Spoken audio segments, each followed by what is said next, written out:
All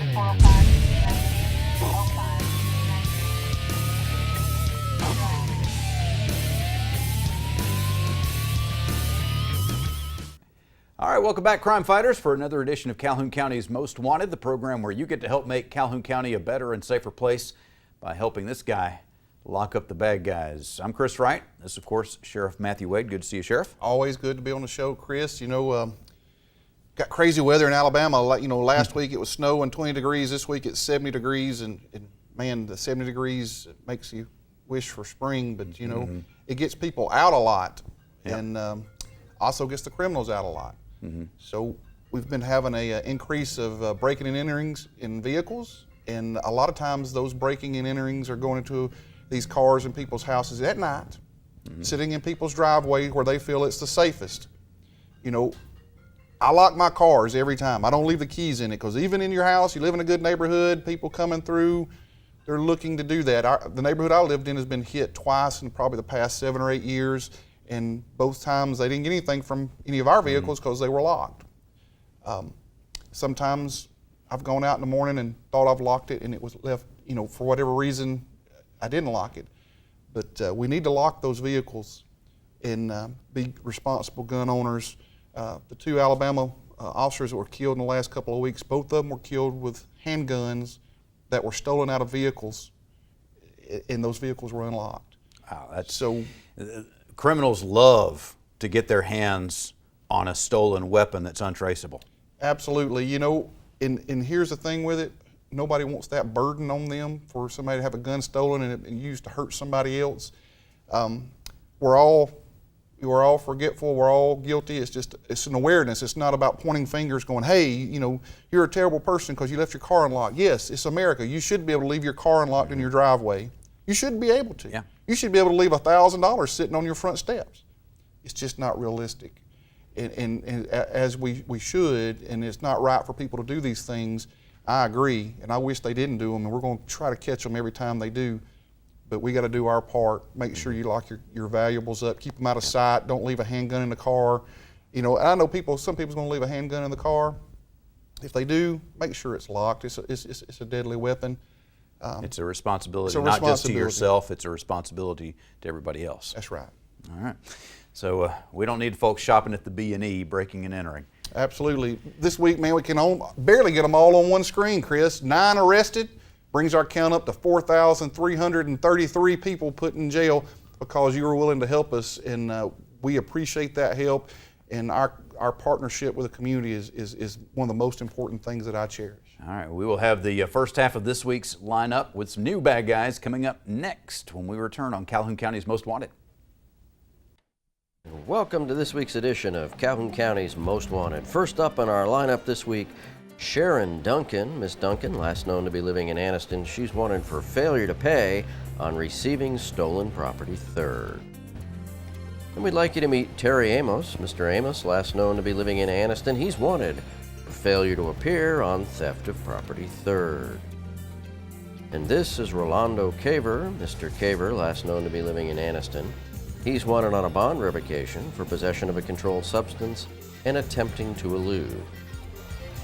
And take a look at Robert Coggins. Mr. Coggins, last known to be living in Anniston, he's wanted for failure to appear on possession of controlled substance and use and possession of drug paraphernalia.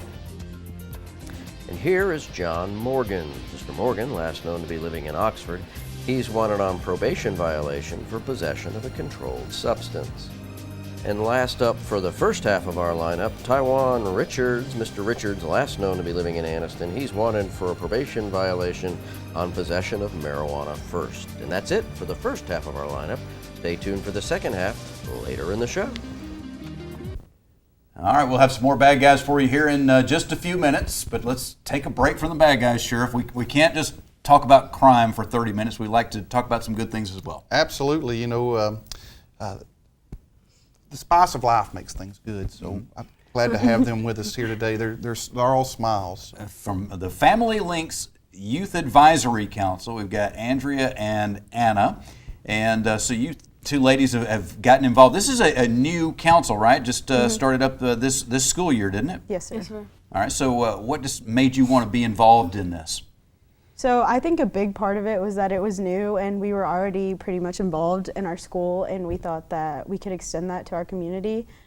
So when the applications came, we were lucky enough to be chosen by our counselors, and it's been great since. All right, so what is the council all about?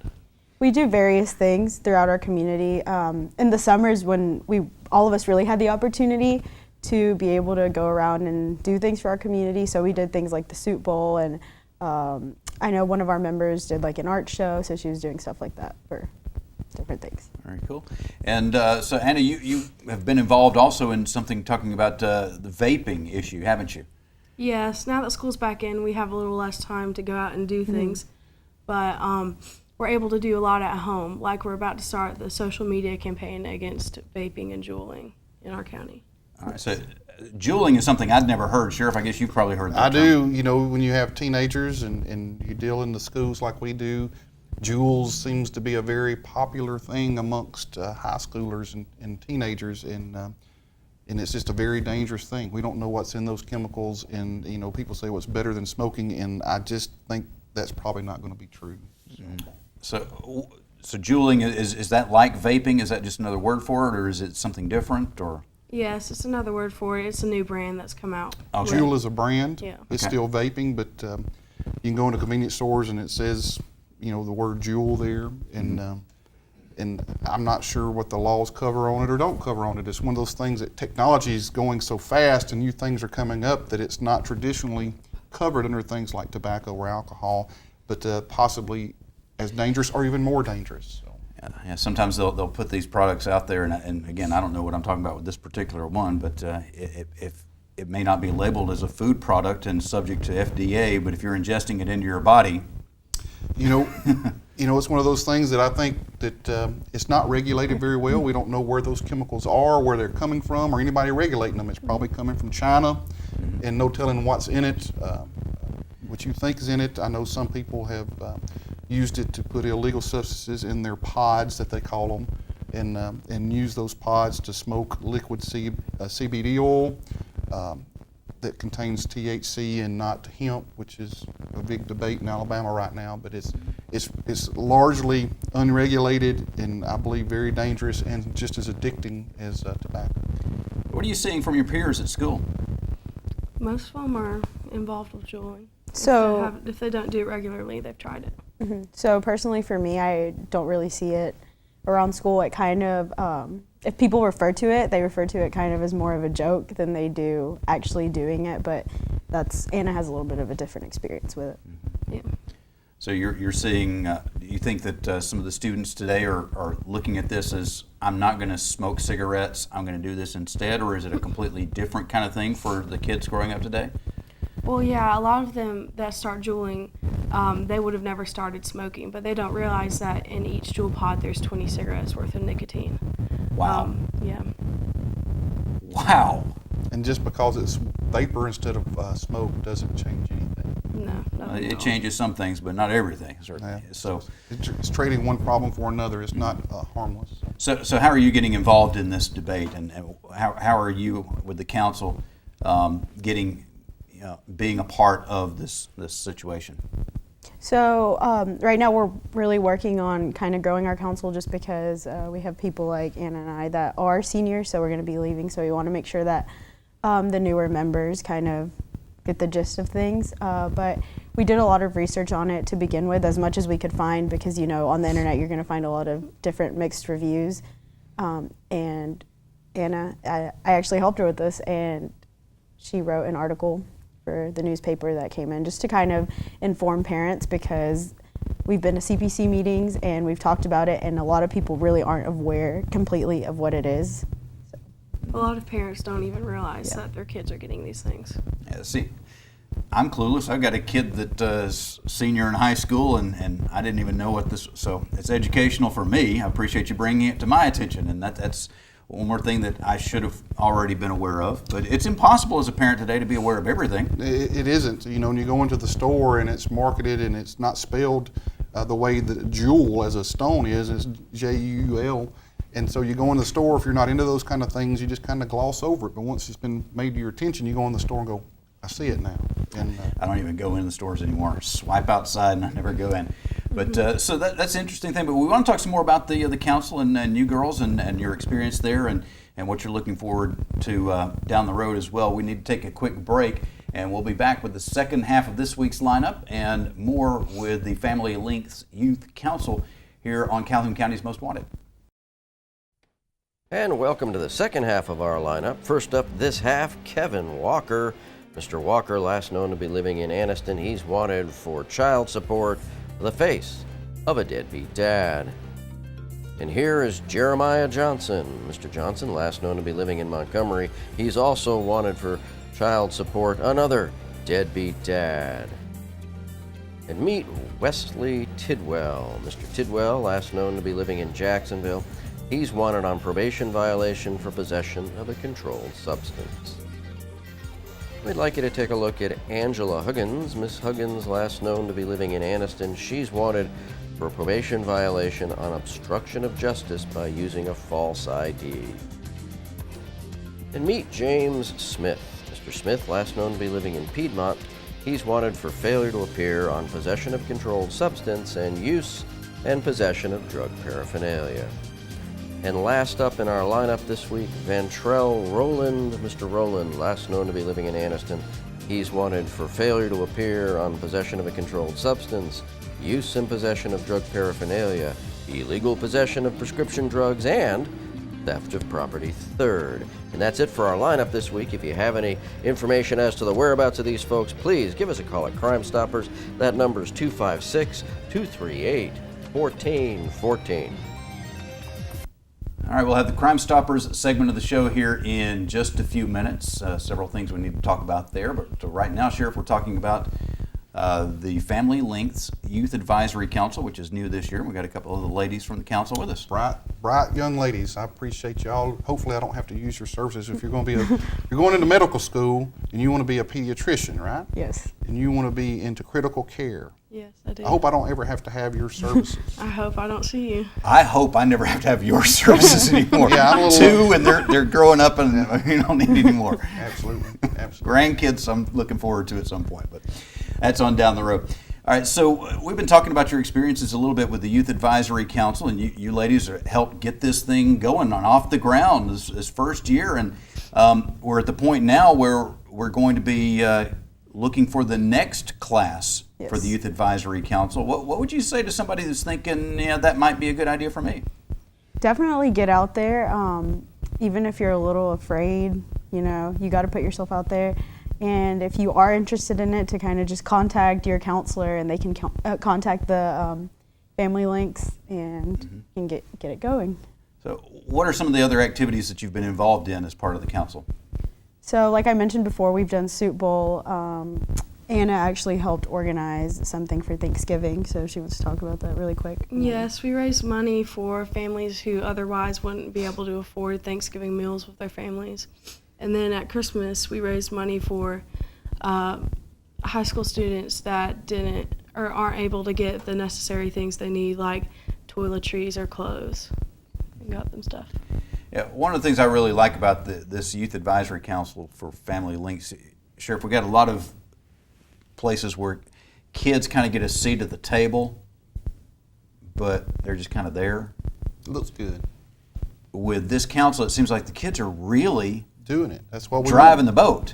Is that the feeling that you get, that you're in charge of what you're actually doing? Yes, definitely. Our sponsor, Ms. Teresa, has definitely given us a lot of opportunities, and she's kind of let us do a lot of it too, and it's really teaching us a lot in independence. I think that's giving you a little bit better preparation for when you head off to college. And Yes, definitely. Definitely. Yes. yeah, so a little bit less worried about how it's going to be. You've got a little bit under you now. You've done this. Yes, for sure. Very cool. And that's something to be proud of, to lay in the groundwork for future classes, and hopefully we'll have this council around for a long time. Yeah, for sure. So what are some qualities that you'd like to see from the next council? Definitely just wanting to be involved. Commitment. Yeah, commitment. And I feel like I mentioned this a lot when I'm talking to other people, and how I feel like a lot of the times we're looking at numbers, we're looking at ACT scores, GPAs, and sometimes that doesn't really show what's really in somebody's heart. And we definitely have a diverse group of people in our group, and that definitely shows that just, numbers don't really say everything about a person. Serving others is a very important thing that we should all do. Yes. And when you do it, you get so much gratification out of doing that. So. Yeah. Very cool. All right. So you got anything else planned? I know you're closing in on the end of your high school careers. Yes. Anything else that you're hoping to accomplish here before you graduate as part of the council? Mainly this juuling yeah. initiative that we've started, and we hope that it continues even when we're gone. But that's mainly what we've been working on. Since you brought that back up again, I've got a question to ask about that. And again, I've been completely ignorant on juuling. And you talked about seeing it when you walk in the stores, but what about seeing it at home? Or what would I be looking at if I'm seeing juuling? What does it look like? It looks like a little USB drive that you would plug into your computer. And it actually does plug into your computer. That's how it charges. Yes. So that's kind of how they disguise it. Yeah, it's like an electronic device. It's kind of slender. You'll see, like they call them pods that they put into them. It's a liquid substance they put in there, and it's got how many cigarettes is in one pod? 20. 20. According to Truth Initiative. Wow. And I don't know how long it takes to smoke a pod, but it's I don't know how long that Some lasts. can do it a pod a day. Depends on the person. Wow. All right, so definitely something for parents to be aware of, and we appreciate you helping to raise awareness on that. All right. So have y'all decided on college yet? Yes. Yeah, for the most part. UAB. Both of you going Yes. to UAB? All right. Yes. Looking forward to that new stadium?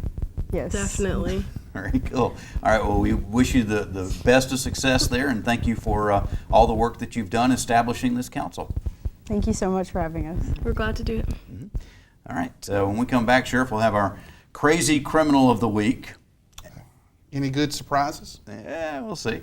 And we will also have, of course, the Crime Stoppers segment of the show, talk about some things that have been going on in our community and see if you have any information to help us solve these crimes when we come back on Calhoun County's Most Wanted. And welcome to the Crime Stoppers portion of our show, where we ask you to put on your deer stalkers and help our investigators with the following cases. First up on your caseload this week, on January 16th, a report was filed by a local resident who attempted to sell a lawnmower for $1,400 on eBay. Someone mailed him a check for $2,900 and asked that he return $1,500 to the shipper.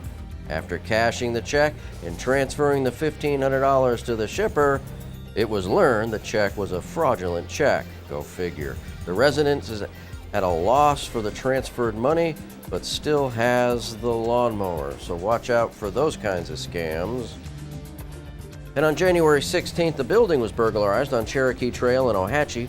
A large amount of currency was stolen from that location, along with 2 doors and 2 windows being damaged. And sometime between January 19th and January 20th, an 18-foot double-axle trailer was stolen from a residence on White Plains Road. A 1990 model green Blazer was seen in the area with 2 white males occupying that vehicle. On January 26th, an unknown person tried to forcefully enter an occupied residence on Martin Luther King Drive. The black male was wearing a hoodie and was seen leaving the area. On January 26th, a John Deere Gator was reported stolen from a location on Cedar Spring. Sometime between January 21st and January 28th, a business facility on Spring Branch Road in Alexandria was burglarized. The damage was to the entryway and to the equipment inside. Approximately $800 was stolen from that location. And sometime between January 4th and January 28th, an outside building and a residence on Sulphur Springs Road in Lincoln was burglarized. The actual residence also had a door kicked in. And on January 29th, breaking and entering of a vehicle occurred at a residence on Prickett Trail in Jacksonville. $130 in cash was taken from that vehicle. And on January 29th, a burglary was reported at a residence on Earl Roberts Road in Anniston. A 2006 Harley-Davidson motorcycle and a 2013 Honda Rancher hand tools and power tools were stolen from that location. And sometime between January 17th and February 1st, a black car hauler trailer was taken from a business on Highway 431 in Alexandria. And on February 1st, a clothes dryer was reported stolen from a house on Highway 9 in Piedmont. And sometime between January 19th and January 30th, breaking and entering of a vehicle occurred on a location on Highway 204 in Wellington.